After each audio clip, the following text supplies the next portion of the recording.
Lepo pozdravljeni na okrogli mizi vodnega festivala Bled. Naslov je, kaj vse se skriva za besedo voda. Kot vemo, je za to besedo še nič drugega življenja in torej vse, kar gre z njim. V ospredju pa seveda odgovorno ravnanje z vodnimi viri. Pri tej okrogli mizi bodo sodelovali iz skupine Laško Union Janez Kešnar, z MOPA dr. Mitja Bricelj, naš profesor Mihael Jožef Toman in pa iz Svetovnega sklada za naravo Adria, pisarna Adria, Neža Posne. Pozdravljeni, morda za začetek, preden se res lotimo zadeve, profesor Toman, po enem letu, lani smo imeli tudi takšno okroglo mizo, kaj lahko rečemo glede vode v Sloveniji in situacije glede vode v Sloveniji? Ja, da se ni kaj dosti spremenilo, če se pa je, bi pa skoro upal vsi trditi, da malo si kaj naslabša, ne? Predvsem pa se ni kaj dosti spremenilo v smislu tistega širšega ozaveščanja. Mi še vedno razmišljamo o tem, ne, da imamo šolski sistem, ki izobražuje, ki poučuje, ki otrokom daje osnovna znanja, ampak pravzaprav zgodba o vodi in problemi z vodo se začnejo, ko ti otroci odrastejo. To je osnovni problem, ki ga jaz vidim, ne? In ko grejo svojo pot in ko pravzaprav ne vidijo nobenega odnosa več, ne samo do vode, ki je, kot radi rečemo, življenje, torej nekaj, ker je nujno potrebno za pravzaprav bivanje, ampak še manj razumejo, da je voda pravzaprav tisti element, ki oblikuje naš življenjski prostor, ne? Ki oblikuje naš planet. In to je tisto, kar mi premalokrat, bi rekel, izpostavimo, da voda je tisto, kar omogoča vso pestrost tudi temu planetu. In zdaj seveda z vidika tudi politične opcije, ne, ki pa je seveda poklicana tudi za to, da na nek način skrbi za vodo kot družbeno dobrino, to, da je poklicana tudi, da je voda naravna dobrina, to sem jaz že skoraj da izgubil ta boj, ne? Ampak recimo, da je družbena dobrina, pa mislim, da je pa spet stvar povezana predvsem z interesi, ne? In tukaj me skrbi, da pridejo na plan bolj ali manj neki kapitalski interesi, ne? Povezano s tem. Za mene je še vedno tipičen primer kapitalskih interesov povezan z zapisom vode in to samo pitne vode v ustavo, ne? Ampak to je samo en delček vodnega kroga, ne pozabiti, ne? To se pravi, pitna voda je minimalni del, ne, ki je pa rezultanta vseh ostalih procesov in dogajanj v vodnem krogu, ne? In to mi pa nismo nikjer zapisali, razumete, ne? In govoriti o pitni vodi kot o človekovi pravici, pa to je a priori jasno, da je to človekova pravica, pa ne samo pravica, ampak tudi edina možnost, da preživi. To se pravi, če lansko leto se spomnim, smo se pogovarjali o tistem, ne, kako bomo vodo prodajali, ne, privatizirali, jaz ne vem, če se je v tem smislu kaj spremenili, ne, pravzaprav mi vode kot take niti ne privatiziramo, ne, mi pravzaprav privatiziramo na nek način vodne ekosisteme, ne, in to je pa drug problem, ne, to se pravi tisto, kar mi ekologi, ne, v tem primeru sem absolutno z vidika ekologije razmišljam, ne, mi privatiziramo tako rekoč neke dele tega planeta, ne, ki pa pripadajo vsem, ne. To se pravi, sploh ni vprašanje, ali to lahko privatiziramo ali ne moramo, ne. To pripada vsem.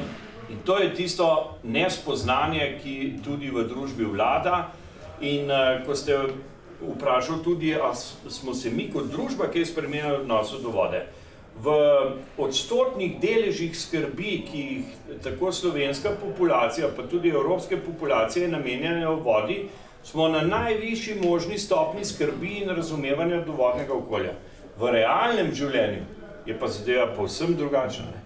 In ko recimo v te ankete ostavite nekoliko bolj problematično vprašanje, kaj pa to razumejo pod tem pojmom, ne? Pa nekako ugotoviš, da v bistvu niti ne razumejo pojma, kaj vse voda, to, kar ste v uvodu odlično začel, pomeni, ne? voda je tudi smrt, ne pozabiti, ne? Voda prinaša tudi smrt, voda ne prinaša samo življenje.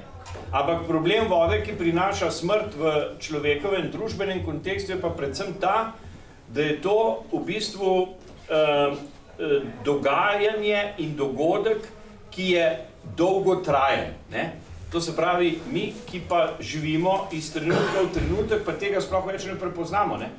Da je pravzaprav voda lahko v mnogih oblikah zelo problematična. In to se mi zdi, da je v današnji družbi en izziv, ne? Predvsem ta izziv, da bomo razumeli to, kako moramo gledati globalno na pojem vode, ne pa vode, ki je samo za nas. Če bomo to tezo sprejeli, ne? Potem smo izgubili zgodbo. Kajti antropocentrizem je vedno pripeljal do tega, da je človeška družba v bistvu propadla. Ne? V vsej zgodovini imate dovolj teh informacij, čeprav so z vodo, pravzaprav vsa naša kultura se je rodila v vodi. To sem že ta teden nekje povedal, oziroma je bilo nekje zapisano. Rodila se je v vodi, ne? In izhajamo iz tega vodnega kroga. Ne? In to je zdaj nekaj, tako da absolutno je pomembno in vsa pohvala tudi hiši, v tem primeru to izkoristim, RTV-ju Slovenija, ki je našla moč in energijo in ne nazadnje denar, da je pripravila odličen dokumentarec o vodi.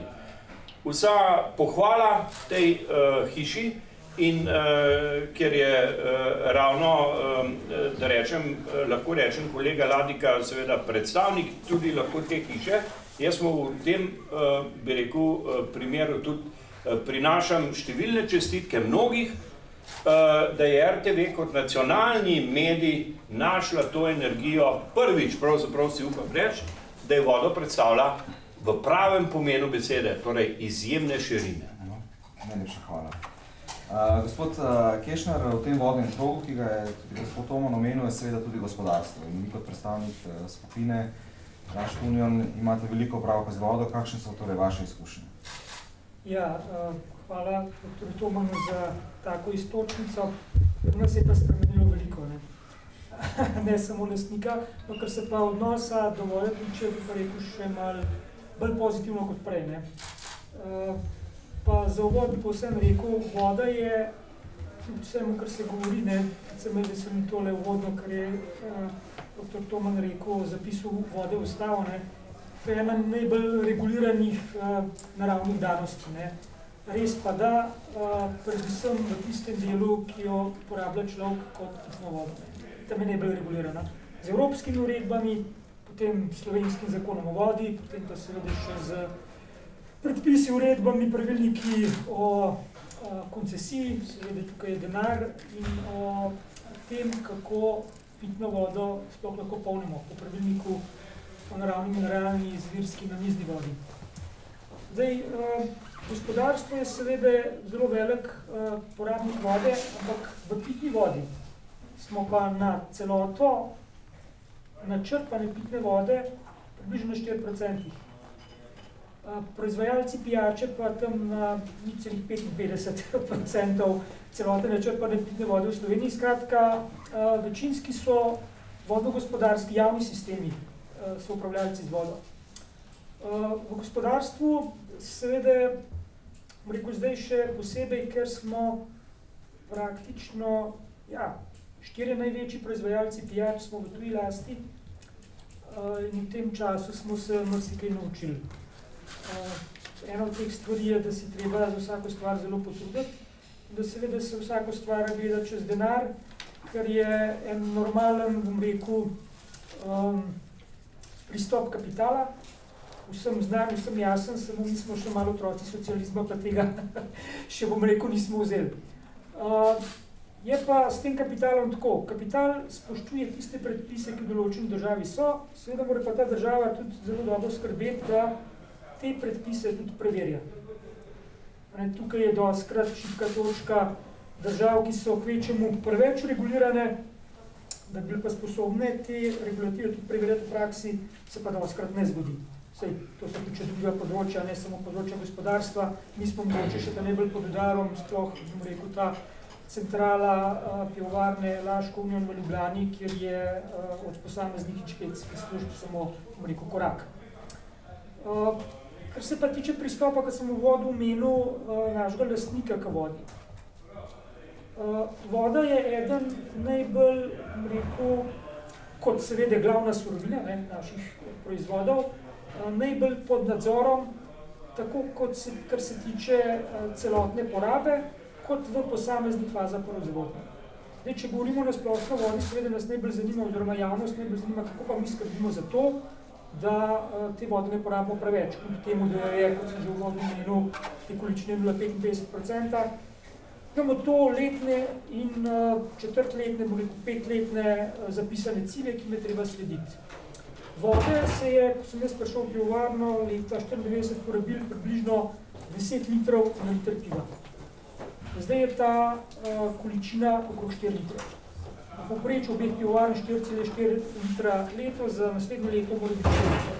To je zapisan cilj in seveda tudi ukrepi, ki so za to potrebni, investicije, ki so za to potrebne, se izvajajo. To je vsekakor velik prihranek. To je ogromen prihranek, seveda pa se tukaj ne gleda samo na denar, kot bi človek mislil, ampak je dejansko, pa naj si to, kdo misli, kar hoče, trajnostni razvoj, da se uporablja predvsem marketinške oziroma v namene oglaševanja, kljub vsemu ima določen prispevek. Ne samo materialen, določene investicije se pač delajo samo zaradi tega, da ti zagotavljaš trajen razvoj.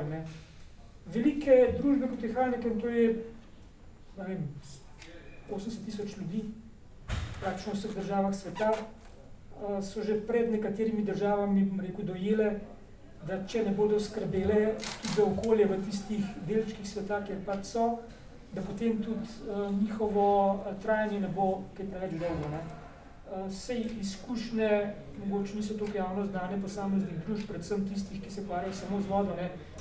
Recimo v Italiji je taka možnost, narediš vrtino, črpaš, dokler vrtina obstaja, potem pa nehaš, ugasneš vrtino. Prodajaš to vodo zelo poceni tudi v Slovenijo. Zato mogoče bomo kasneje še kaj več govorili o tem. Zakonodaja, ki se tiče koncesij za vodo.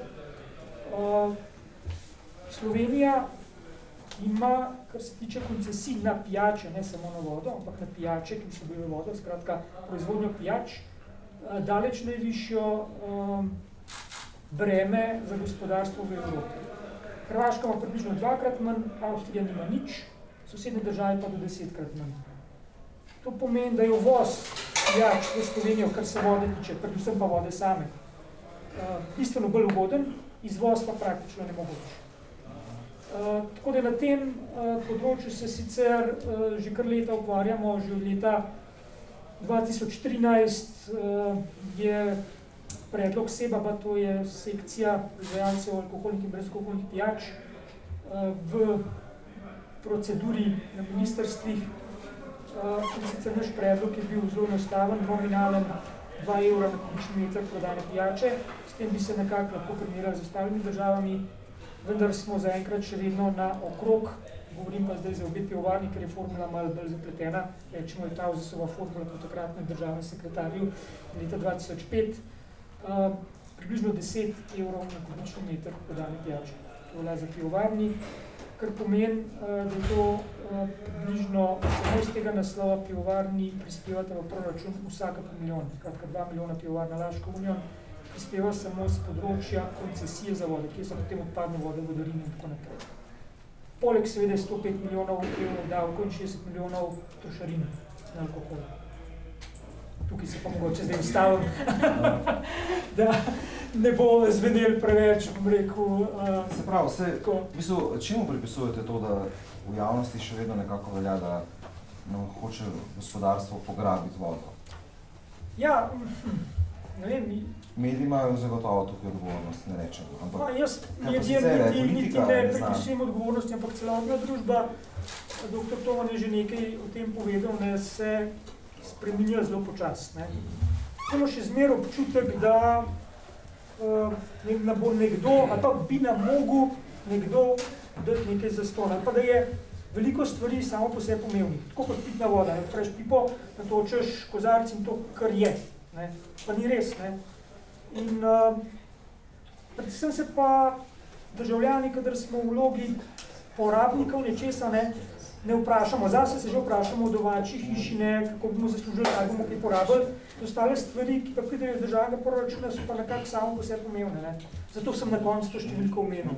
Približno, da si predstavljamo, kadar ustanavljamo ali pa zapiramo, bodi si dejansko ali pa na papirju kakšna podjetja, kaj to pomeni na splošno za družbo. To ni samo toliko brezposelnih, to je toliko manj priliva v proračun, ki pomeni potem neka javna sredstva za, seveda, tudi vlaganje v vode. Veliko bi še lahko govoril na tem področju, ampak mogoče... Zaposlen, kakšen je pogled Svetovnega sklada za naravo na stanje vode v Sloveniji, upravljanje z vodnimi viri? Slišali smo, gospodarstvo pravi, da odgovorno ravna. Ja, glede na to, da smo mi Svetovna organizacija za naravo, nas predvsem zanima tudi ta, kako ne rečem, del narave, bolj del narave, se pravi mogoče tisto, kar, kot je to profesor Toman že povedal, tisto, kar dela vodo kvalitetno, ne?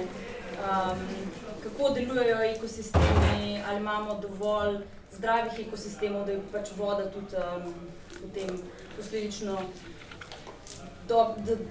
dovolj dobre kvalitete, da lahko praktično neposredno črpamo in uporabljamo. V Sloveniji v večini dela države nimamo potrebe po nekih močnih prepariranju vode, preden se v sistem pošlja. In to je pač res velika sreča. Morda se raven zaradi tega počutimo malo tudi distancirane, ne odpreš pipo, piješ vodo, vse je v redu. Dokler pač ne pride do onesnaženja, ne pride do nekih težav in potem pač postane to problem. To je prvič, ko se mogoče zavemo. Vse ostale zgodbe okrog rib, okrog združb, makrozobe in to so stvari, s katerimi se večinoma javnost ne ukvarja in tudi recimo ob zadnji katastrofi na Vrhniki mogoče pridemo do teh sedimentov, kjer se bojo poznale težave. Tako da mi smo prisotni v državah Zahodnega Balkana, od Slovenije do Albanije. Tukaj imamo še neokrnjene reke, vodnih virov, ne poznamo toliko betona, kot morda v Zahodni Evropi na rekah, in to je tisto, kar nas žene, da se to res ohrani. Tudi v Sloveniji vemo, da imamo, kako ne rečem, razne infrastrukturne objekte na vodah, ki pač dolgoročno tudi, kako ne rečem, poslabšujejo stanje habitatov oziroma le-te spreminjajo. Tako da nas pač dolgoročno zanimajo vplivi takih, kako rečem, razvoja in pač tudi v nekih mejah normale poskušamo to omejiti oziroma dobiti najboljše ven tudi za naravo, ker v končni fazi smo odvisni od te narave bolj, kot se hočemo zavedati.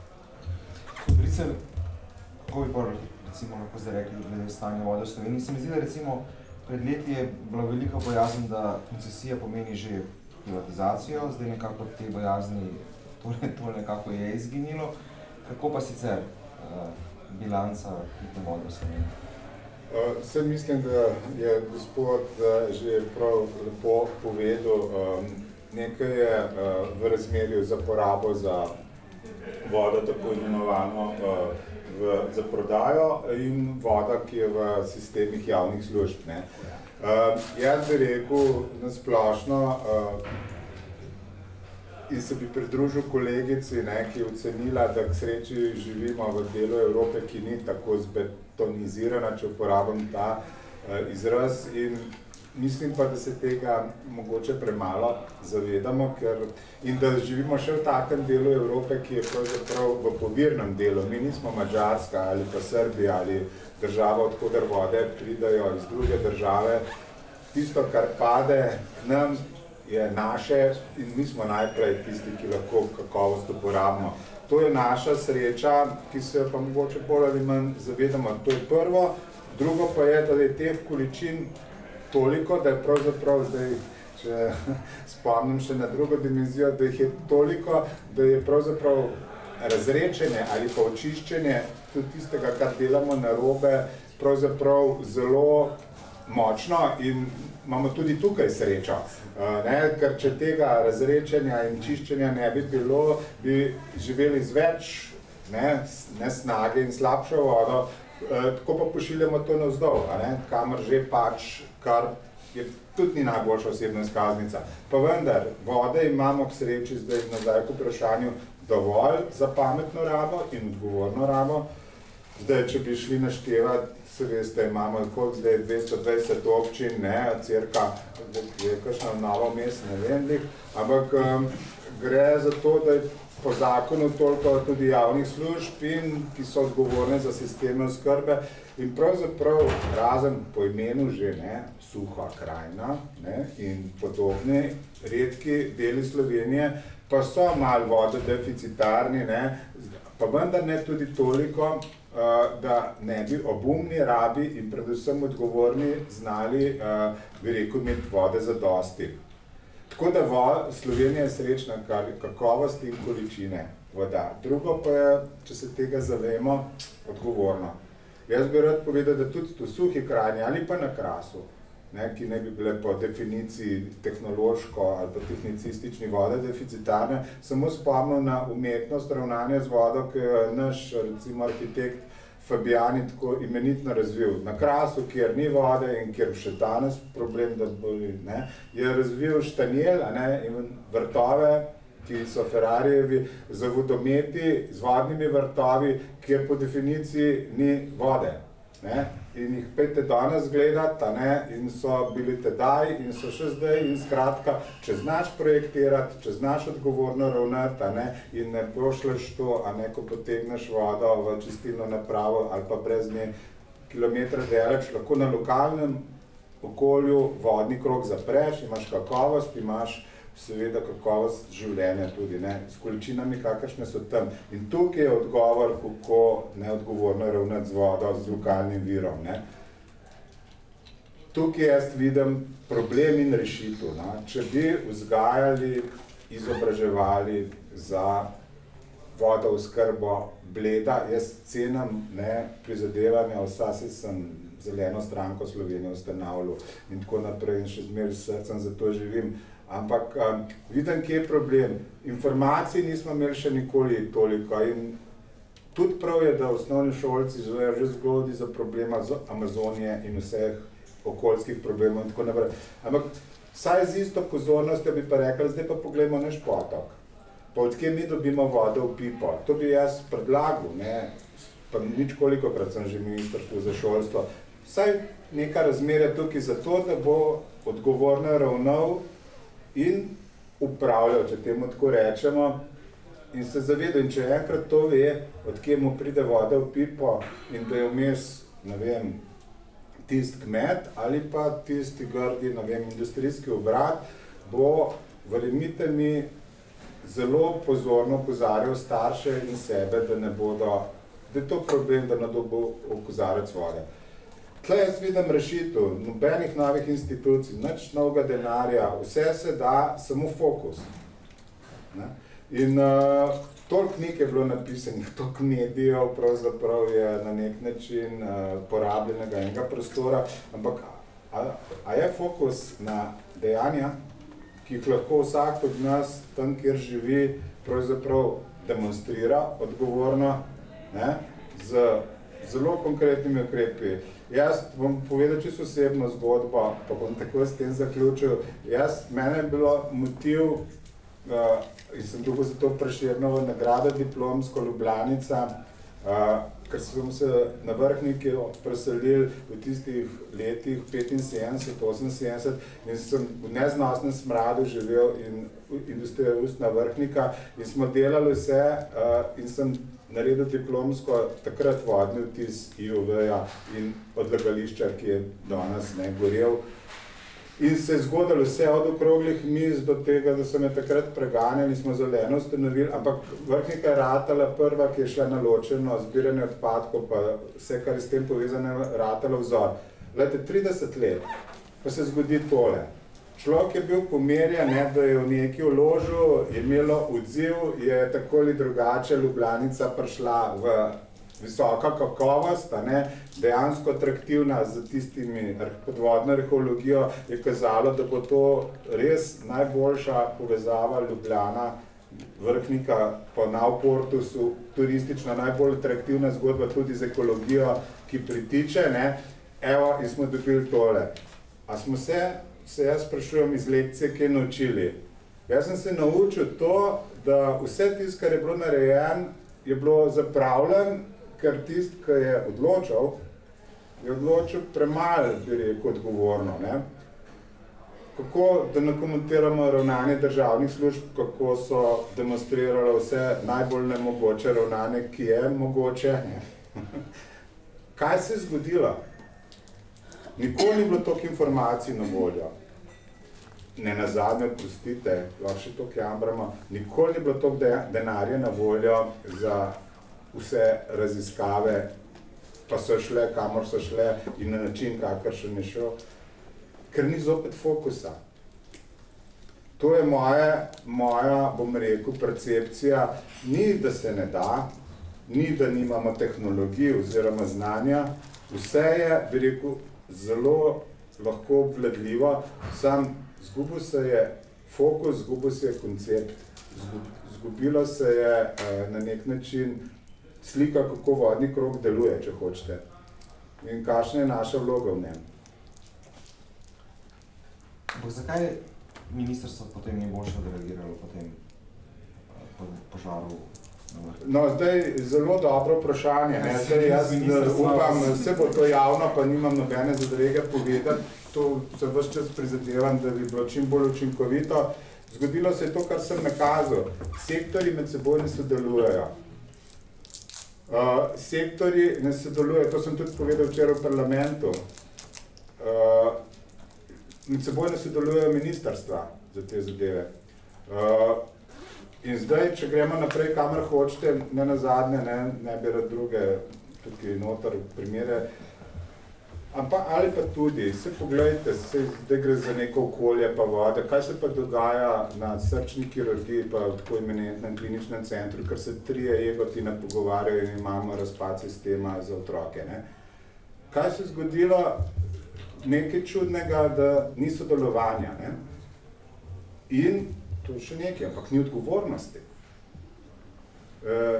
A veste, odgovornosti ni. Gospod ve, če bo tam nekaj naredil, ga bodo inšpekcije takoj z največjim veseljem oglobile in mu zaprle in tako naprej. Kaj pa v javnem sektorju? Tukaj jaz vidim problem, da se ni izgubil odgovornost do okolja, do vode, če hočete do naše države. To sem zdaj hotel, gospod Kišner, če lahko napisno nadaljujete. Pri vas si najbrž morate biti zelo previdni pri vsak. Ja, tako mogoče samo izkušnja iz gospodarstva, to državni sekretar omenil. Meni gre iz glave to, da s kim spoznam že odprej, ko je še delal v Radomljah kot firma, ki se sicer nisem ukvarjati, celo delal sem let pri njih. Ko si začela ukvarjati z odpadnimi kemikalijami in pač nekaj tudi tem vem kot kemik. In v bistvu sta mi vprašanji dve, ko vsak posebej odloži svoje odpadke in zdaj, ker je to zastonj zdaj, oziroma jih lahko 2-krat na leto nekam odpele, recimo več ne zlivamo ali pa zlivajo v odtoke, kar je še vedno boljše, se pa zgodi, da taka podjetja dobijo cel kup nedefiniranih odpadkov. Ker, ko ti prineseš eno težko fiksno z barvo, ni rečeno, da je noter barva. Pred 30 leti je nekdo nekaj drugega noter natočil, ti pospravlja šklet in se odnesel tja, vrže se med barve. Tako se je znašlo tudi v kemisu, ki ni bil dolžen po zakonodaji, vsake fiksne posebej analizirati, cel kup odpadkov, ki niso bili razvrščeni tja, kamor bi morali biti, oziroma so bili mešani tja. Pa jaz zdaj sploh ne govorim o tem, da je lahko tle bila tudi kakšna lumparija, zarota ali pa pač nekdo potegnil velik denar. Samo iz tega stališča mene kot državljana, ki sem odnesel en nevaren odpadek nekam, da ga bojo primerno uničili, vem, da to mogoče se ni zgodilo. Pa kar se pa tiče nas, podjetij, tvorna zakonodaja seveda in tako, kot ste omenili, vse inšpekcijske službe kar krepko držijo. Jaz imam srečo pravzaprav, oziroma moji predhodniki v podjetju so že pred prevzemom Heinekena poskrbeli, da imamo skladišče kemikalij. To pomeni en prostor, kjer ni odtoka. Nič, kar se tam razlije, ne more kariti v eno kanalizacijo, in pa mi malo speremo, skrijemo in to je, ne more se. Vsaka tekočina ima spodaj lovilne sklede. Seveda so razvrščene tekočine tako, da ne pride do kakšne neumnosti. Ampak še vedno je vprašanje, mogoče bo gospod Toman to lahko še komentiral. Zame je vprašanje, ali je, oziroma kakšna količina kemikalij, nevarnih kemikalij je lahko na enem mestu. V takih primerih se izkaže, da je že majhna količina lahko izjemno nevarna za celotno okolje. Nihče pa tega ne mara v svoji soseski. Sosesko popolnjujemo zelo široko. Skratka, če ni 20 km stran, pa 20 sem verjetno rekel malo, nočemo tega zraven sebe. Bomo zdaj gradili ena velika odlagališča, ene velike količine in s tem povečevali tveganje, ker treba se zavedati, iz prakse bi mogel vsak vedeti, oziroma se zavedati, da do nesreče lahko pride kljub oceni tveganja, pa kljub, bom rekel, strogi oceni tveganja, pa stalnemu preverjanju, do nesreče vedno lahko pride, tudi do naravne nesreče. In potem imamo bodi si ali majhno ali pa veliko katastrofo. Kako se tukaj obrniti? Jaz ne vem, za firme vem, firme recimo tam, ko imamo nevarne odpadke, ali pa ko uporabljamo tudi kakšne tekočine, kot so amonijak, jih moramo deliti na majhne količine. Imamo zapovedano količino v enem rezervoarju, koliko je lahko velika, sploh če smo sredi mesta. Tukaj bi pripomnil še nekaj. Jaz bom vedno za to, da take industrije ostanejo v sredini mesta, oziroma tam, kjer so, da se ne pehajo na obrobje v industrijske cone, enostavno zaradi tega, ker je kontrola bistveno boljša v sredini. Kljub manjšim emisijam. Mi moramo zagotavljati bistveno bolj stroge pogoje glede vseh emisij, tudi hrupa in svetlobe, kot pa nekdo, ki je zunaj mesta. To še vedno okoliške prebivalce lahko moti. V splošno družbo jaz mislim, da je to boljše. Gospod Toman, vi ste v zadnjem intervjuju celo uporabili ekološki terorizem. Jaz sem parafraziral ministra, ki je uporabil ekološki terorizem kot aktivnost naravovarstvenikov, ekologov, biologov in tako naprej. Sam jaz sem to njegovo misel postavil v nasproten kontekst, ki pa mnogo bolj sede, absolutno. In mi smo danes soočeni s pritiski, to je treba poudariti, z vsemi mogočimi, s pritiski recimo energetskih, da rečem lobijev, oni so še najmanjši problem, recimo tudi procentualno gledano, če tako rečem, daleč najmanjši. Mi smo soočeni s pritiskom številnih industrij, ne zavedajoč se tega pritiska. So sofisticirani pritiski in jaz bi rad poudaril, tukaj je in farmacevtska industrija, industrija zdravil, industrija, v katerih se mi sploh ne zavedamo, da nam krojijo življenje. In to je zame osnovni problem, s katerim se danes soočamo. In mi moramo slej ko prej razumeti zdajšnjo situacijo, situacijo izpred 30 let, ko smo imeli kalne vode, ko smo analizirali vsebnosti v vodah, snovi, za katere smo vedeli, kakšne so, kako jih poiščemo, s preprostimi analizami.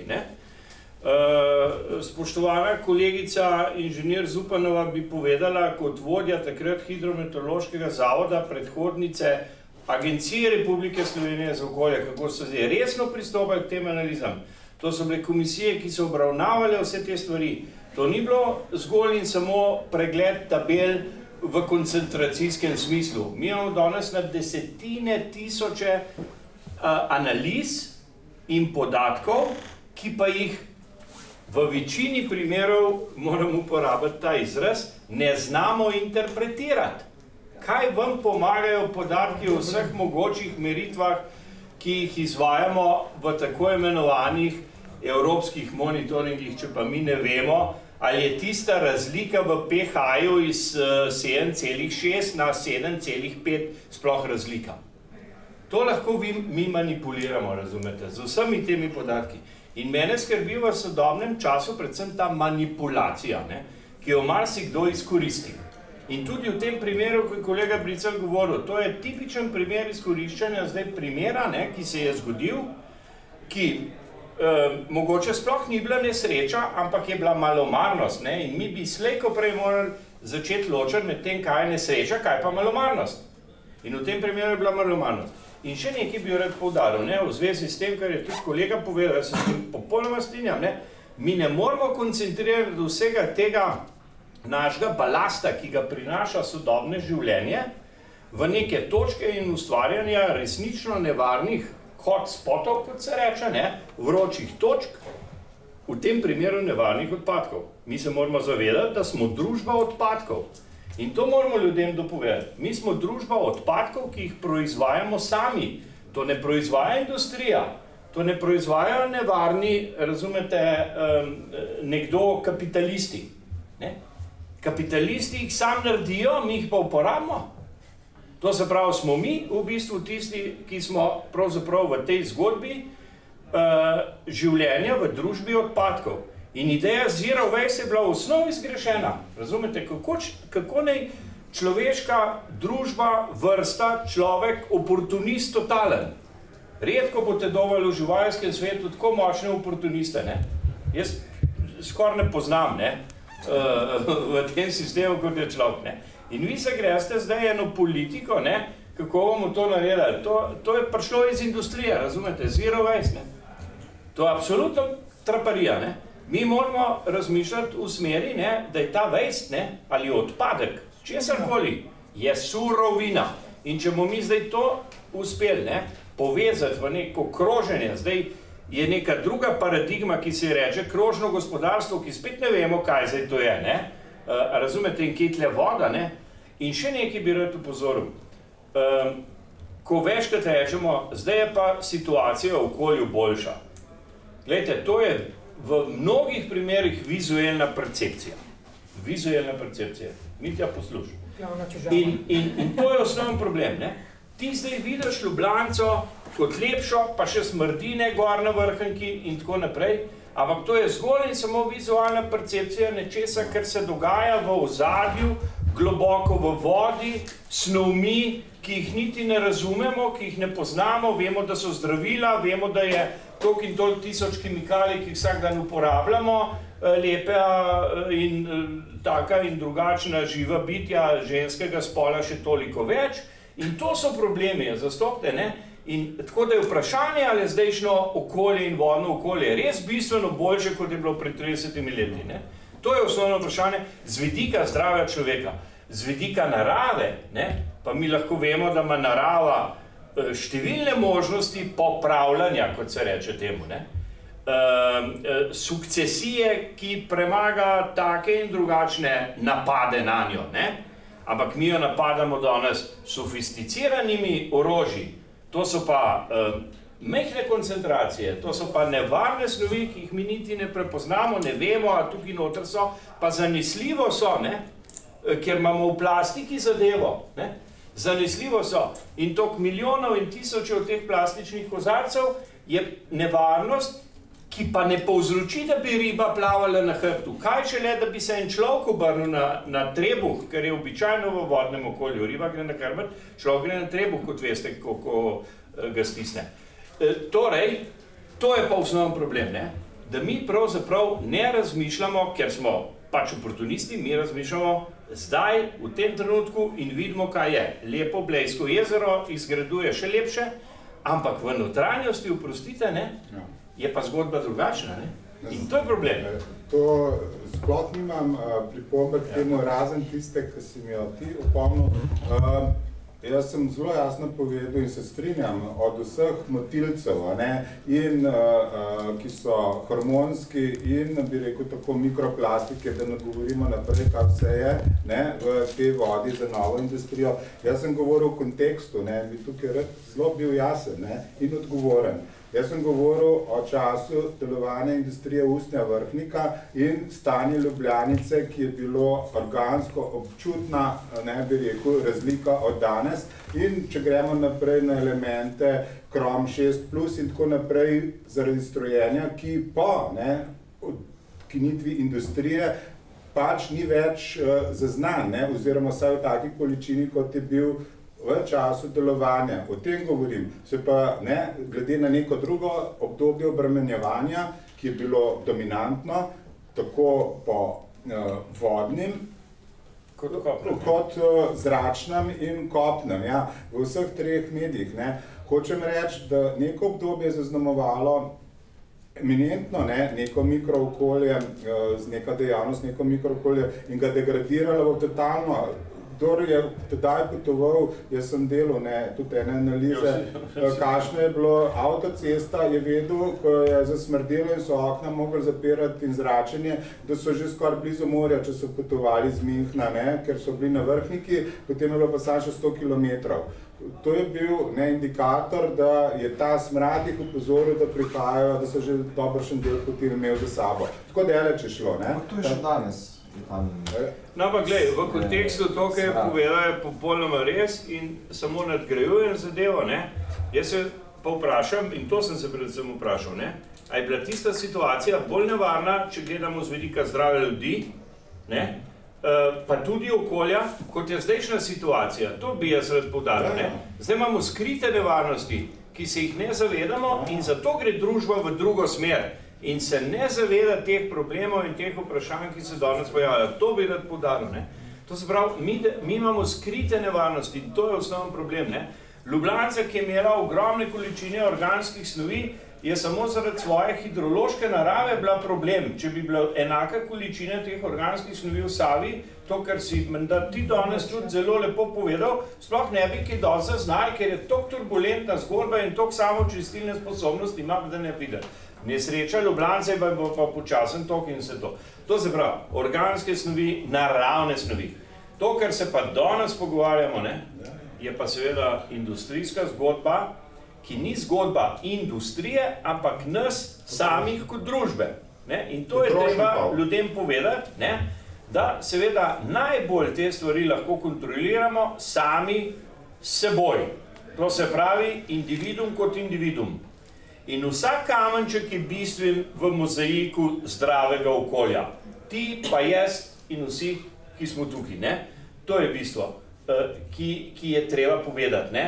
To se pravi oziroma popolnoma drugačen pristop v edukaciji, v izobraževanju, ne o tem, da voda pade, pa je potoček, pa tako naprej, ker imamo še vedno v šolskem učbeniku, ampak nekoliko drugače za sodobni čas. Se jih tudi danes v šoli ne učimo več, kako se naredi kamnita sekira, ampak v primeru vrednotenja okolja imamo pa v učbenikih dejansko, kako delamo kamnite sekire. To je mimo.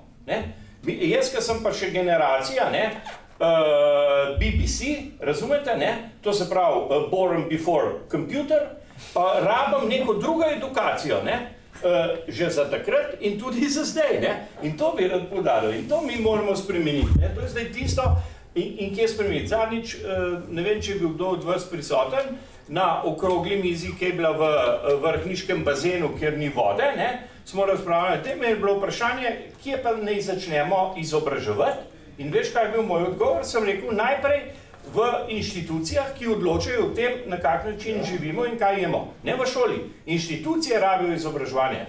Absolutno, da. Ja, da bi predstavil Lonček, bi rekel samo kot kemik o vodi,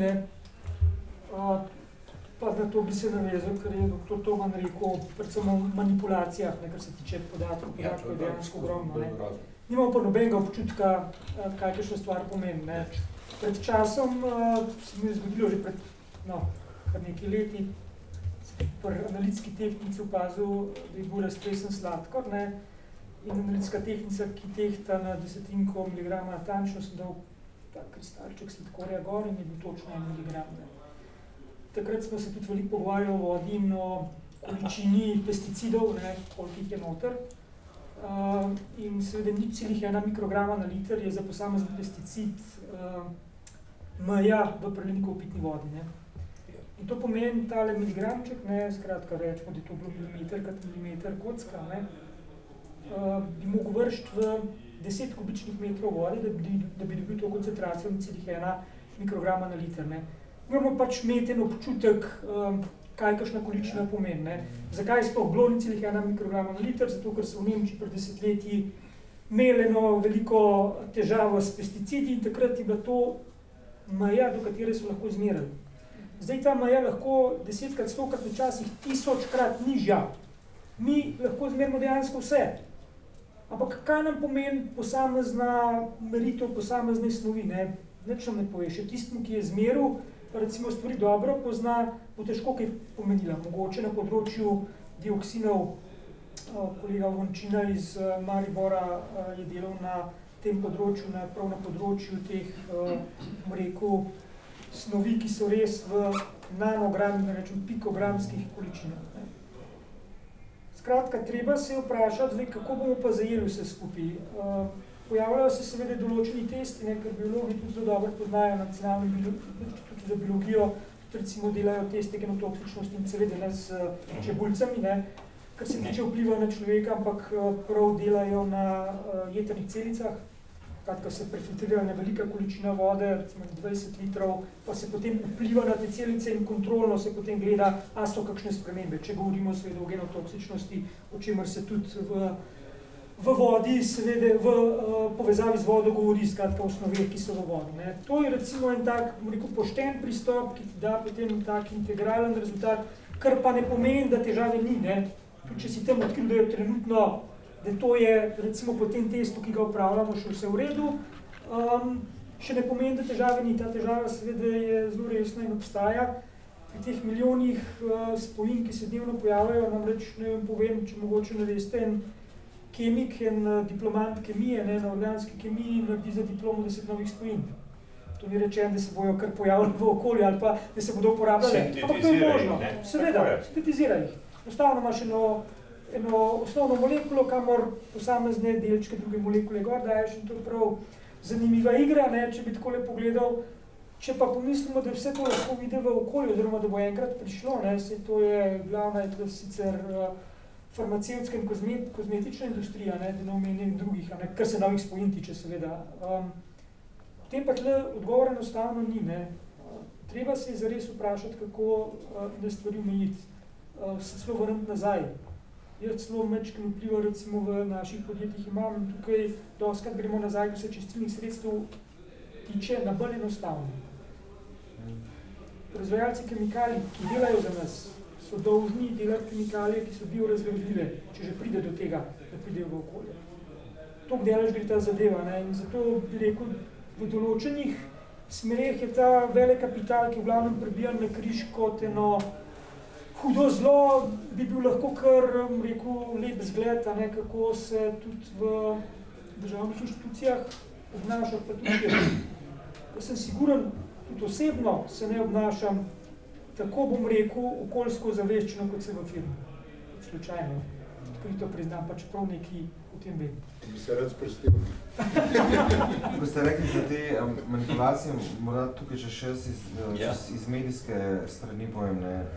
Velik problem za nas novinarje v teh zadnjih 4 od požara na Vrhniki je bil ta, da seveda na drugi strani so bile neke zelo take neprepričljive odgovori sprva, potem so začele prihajati te analize, ki jih tudi v bistvu ni noben tolmačil pametno. Noben ni znal zdaj točno povedati. In tam je bila na Vrhniki, so bili ljudje, dobro, vse jih je za razumeti, ker tudi če jim pač 5-krat eno stvar poveš, bojo še vprašali. Ampak v bistvu to neko komuniciranje z javnostjo je tukaj popolnoma odpovedalo in tudi z mediji, ki moramo prenašati, ker zdaj, če ti bo en dan ti bo rekel tako, drugi dan ti bo rekel drugače, tretji dan mu več ne boš v bistvu verjel in boš začel dvomiti o vsem, kar govori, ne.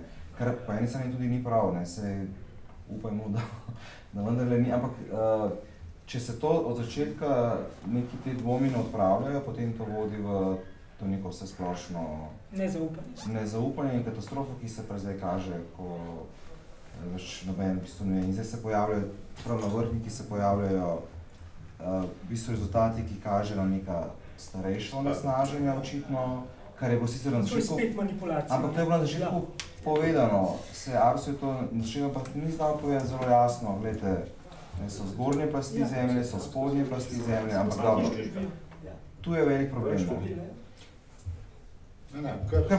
Ne, se zelo strinjam in tako, kar smo začeli in kar se stvar konteksta in pristopa, ne, in bi rekel strukture, ne, če mi obravnavamo eno koncentracijo ali nekaj koncentracij, kje, kdaj, v kakšnem kontekstu, ne, to je problem, ne, in to je kompleksen pristop, integralen pristop, celovit pristop in, a veste, danes, ko je ena informacija pa lepa okolje, pa platničke, ne, pa 3 koncentracije, to je to, lejte, pišite, ne, in žal, ne mislite, da žalim novinarje, enako je z državnimi uradniki, tak isto. In oni reče, tole je, to je tako. Ne, to se nam je zgodilo. To je še vaša, gospod Posek, kje so naravovarstveniki glede vrhnike? Nič ne smo bili na vrhnike. Ja, mi se v ta del nismo vključili. Ne, se nismo. Tako da... Splošno, zanimivo, da recimo ni bilo... Anton Komat je kar nekaj komentiral, njega sem videla v medijih, včasih ga diskreditirajo, tako da tukaj težko komentiram. Vsekakor pa javnost bi se morala bolj vključevati v vse te postopke. Velikokrat smo na to trn v peti industriji in gospodarstvenikom, ampak mislim, da ta dialog nekje od začetka, ko se umeščajo stvari v prostor, je izrednega pomena, ker tudi tako vidim v naših primerih, kjer imamo recimo spet infrastrukturne objekte na vodah, kot so, ne vem, hidroelektrarne, razni posegi za poplavno varnost in podobno, intervencijske. Kdaj se javnost vključi, kako se javnost vključi? Velikrat imamo zakonodajo, ki omogoča vključevanje javnosti do neke mere, seveda, potem pa pridemo na neke praktične ovire, ko se neko društvo, civilna iniciativa prijavi v postopek, pa najprej dobijo a priori zavrnjeno, potem morajo tožiti, da pridejo v postopek in potem zgubljajo dneve, pridejo kasneje in potem na koncu imamo situacijo, ko smo tik pred neko odločitvijo in potem pride javnost, oziroma pa zainteresirana javnost, recimo lokalci, ki so proti. In to je potem ta konflikt, ki mogoče oddaleč res gleda, kot da so se zganili v zadnjem momentu, pa vendar je pot mogoče za nekoga, ki ni ali v državni instituciji ali direktno gospodarstvo in ta postopek vpleten, ki so zelo težko sodelovati. Ja, želel sem dodati, to je bilo izjemno odlično vprašanje, ki pa ima tudi zelo značilen odgovor, ne? Naravovarstvo. Zdaj, treba je vedeti, kaj to v osnovi pomeni, ne? Zdaj, jaz bom moral takoj opozoriti, ne, da ne moramo, oziroma da absolutno ne smemo mešati naravovarstvenega populizma, ki se napaja z internetnimi podatki. Oprostite, to je gospod Komat. A snemate? Torej, to je naravovarstveni populizem, ki se oplaja z internetnimi podatki. To lahko počne vsak. Mi moramo zelo jasno ločiti, kaj je po eni strani naravovarstvo, kaj je okoljevarstvo, ne? In kaj je pravzaprav urejanje prostora, v katerem mi živimo in pravzaprav ustvarjamo probleme v naravovarstvenem smislu in v okoljevarstvenem smislu. In dokler mi ne bomo razumeli osnovnih pojmov, da imamo po eni strani naravo, pa da imamo okolje, ki je predvsem nek kompleks narave in pa človeške družbe, in da imamo nek prostor, ki je pa neka brezsnovna entiteta v času, ne? Toliko časa ne bomo razumeli, kaj je vloga nekega naravovarstvenika in kaj je vloga okoljevarstvenika, ne? In to je osnovni problem. In ena od velikih hib naravovarstva je prav to, kar smo prej ugotavljali, ne, da tudi državne institucije ne obvladajo PR-ovstva. In to je osnovni problem, razumete, ne? oni razlagajo potem naravovarstveniki tiste osnovne stvari, da potem izpadejo kot ezoteriki, razumete, ne? Out of space and out of time, ne? Torej neke vrste ljubitelji, ne pa tisti, ki bi morali dati razlago, kaj se lahko nam zgodi, ki smo ravno tako del narave, pa istočasno ustvarjamo prostor in okolje. In to je treba poudarjati. To se pravi, naravovarstvo je nekaj, kar bi morali preseči tisto svojo omejeno razumevanje in se povezati v nek družben kontekst, kajti jaz še vedno trdim, ne, da je ena osnovnih problemov, s katero se mi soočamo, je to, da smo človeka iz narave izdvojili. Ne? Razumete? Ne? V vseh pogledih smo ga izdvojili. To se pravi, mi naravo pravzaprav opazujemo, raziskujemo in tako naprej, v bistvu pa ne raziskujemo sebe, ki smo del te narave. Ne? Nas raziskujemo samo z vidika preživetja, ampak ne v povezavi z naravo, ampak preživetja človeka kot osebe, kot vrste in tako naprej znotraj določene družbe. In zdaj, zato pa rečemo, ne, da obiskujemo naravo. Poslušajte, kako boš obiskoval naravo? Saj si vendar del ne. Se tudi mamo ne obiskujem, oziroma zdaj jo ne moram več, ampak hočem povedati. Ne? To je osnovni princip, ne? Napačnega razumevanja.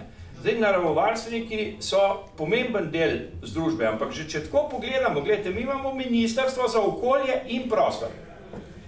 Nikoli v tej državi ni bilo Ministrstva za naravo, ki bi vključeval naravo. Mi imamo, sem že večkrat povedal, za naravo zavod. A veste, kaj v percepciji človeka in družbe pomeni zavod? To je nekaj, kar vzgajaš problematične ljudi, tiste, ki ne morajo šole delati in tako naprej. To je zavod. In zdaj imamo zavod za naravo, pasne, nimamo ministrstva. Ne? In to se pravi, že v osnovnem tistem psihološkem kontekstu smo naravo dali nekam na rob. Ne? Ampak vsi smo pa neodvisni, ne?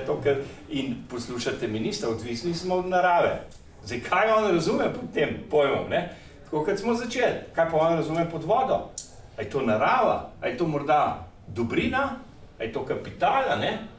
Recimo, a je to zdaj voda Škoti, ne? Tle je pisal Water is life, ne? Sem bil na enem škotskem kongresu, ki je od spod takoj naprej pisal Whisky is life. A razumete? To se pravi, ne? Pa sem se kar strinjal, ker smo ne? In tako. Hočem povedati, ne? Pogledi so različni. In to naravovarstvo v Sloveniji je na nek način, mi bi morali iti iz tega steklenjaka, ki v večini primerov je steklenjak, ne? In vam povem, ne? Ljudje so blazno komot, ne?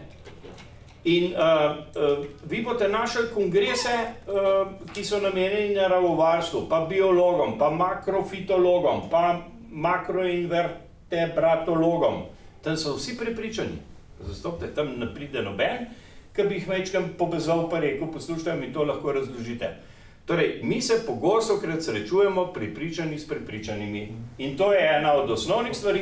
In ko se dva, ki nista prepričana v stvari, do česa pride? Skregata se. Torej, pride do konflikta. Torej, in to je tudi ena zelo pomembna stvar, ki jo mediji na nek način morajo izpostavljati, to se pravi pogovor, razprava in komentar. In tudi to, kar se zdaj dogaja, ne, ko pridejo različni ljudje, dejansko so konfliktni, ne, in s konfliktnostjo želijo svoje pike uveljavljati. In to je pogostokrat povezano, da se vrnem na začetek, kar sem povedal, s tako imenovanim naravovarstvenim populizmom. In ta je nevaren. Zelo nevaren. Kajti ta razdvaja ljudi in ta vnaša nemir. In v primeru Kemica je to bil dodaten nemir. Ne? Ker nismo imeli pa PR-ovske zgodbe v samem začetku, ena osnovnih stvari, ki bi jo vi, oziroma se ne vem koliko sploh, vem, da ne moreš, ampak hočem povedati, ki bi jo morale državne inštitucije na nivoju odnosu do družbe imeti. Primarno. To imajo vse države, nikoli ne razlaga stvari minister, razlaga njegov PR-ovc, ker ve, kako razložiti in katere besede bo uporabil. Pri nas to razlagajo ministri. To je nedopustno. Kaj šele dva nivoja nižji. In to ni prav. Počasi ja, končali. A si strinjal z mano? Vi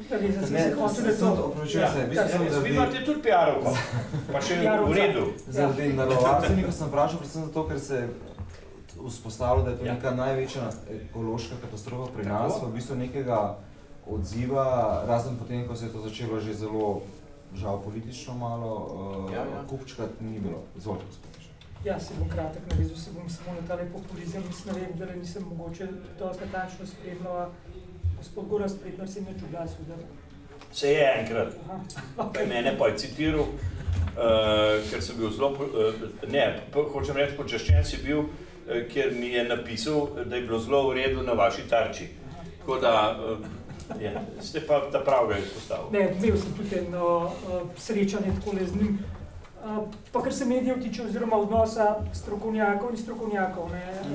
Glavno so tisti, ki res nekaj vedo, so tukaj tudi odgovorni, če ne povedo, takrat, ko bilo treba. In preprečijo populizem. Tega ne počnemo in to premalo počnemo.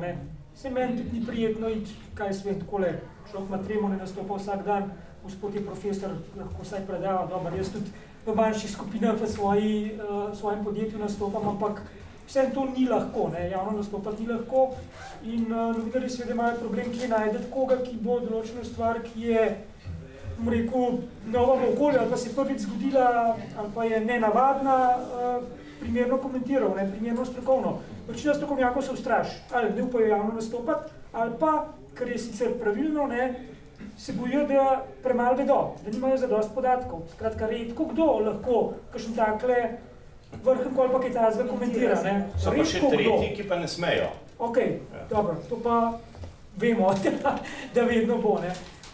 In dejansko je velika škoda, da potem pa pride do tega, da ljudje, ki so res populisti oziroma radi nastopajo, imajo še tako, rekel bolj, svetniško aureolo in ljudje jih radi poslušajo in sledijo, potem jaz kakšno neumno slišam, kaj je svem o vodah. Mislim, da je gospod Fomate enkrat objavil, moram to povedati, v Posočju so imeli en svoj vir vode, kjer so bile koliformne bakterije, pa mogoče tudi kaj drugega, vse koliformne načeloma niso nevarne, ampak lahko pa potem je za sabo kaj drugega. Rekel, ni problem, tisti ni treba ignorirati, to sploh ni, skratka, nekim je strokovno razložen, sploh ni razumel, o čem govori.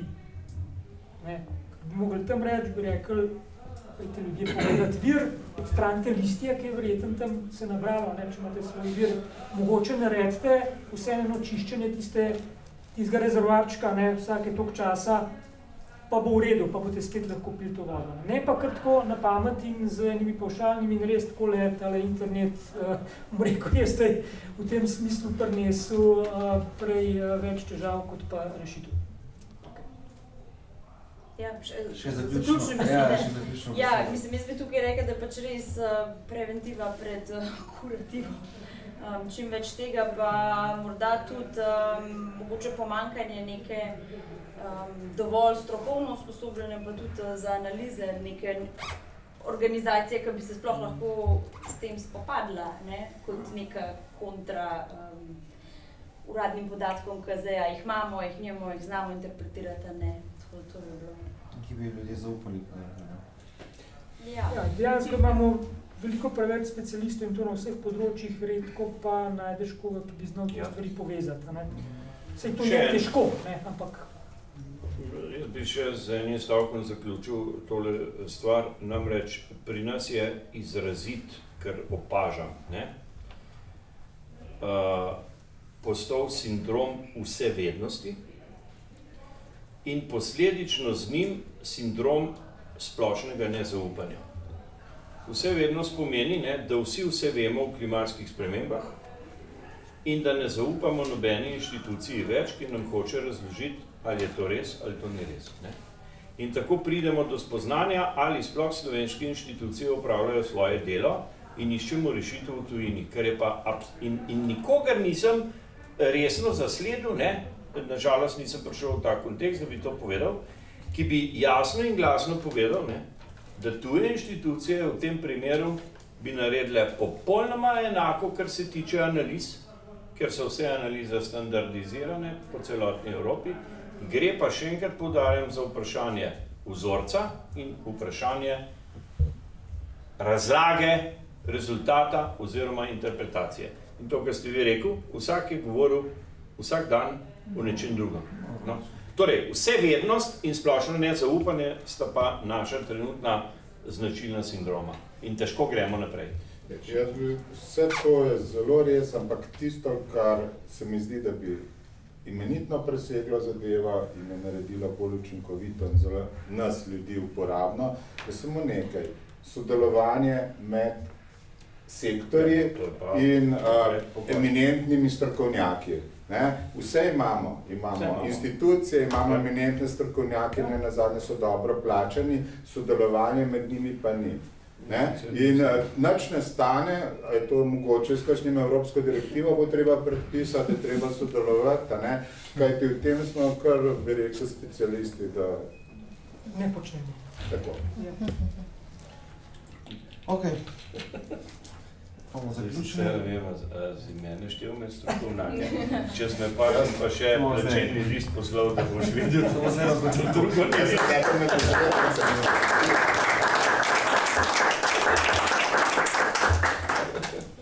Odlično. No, smo aktualizirali.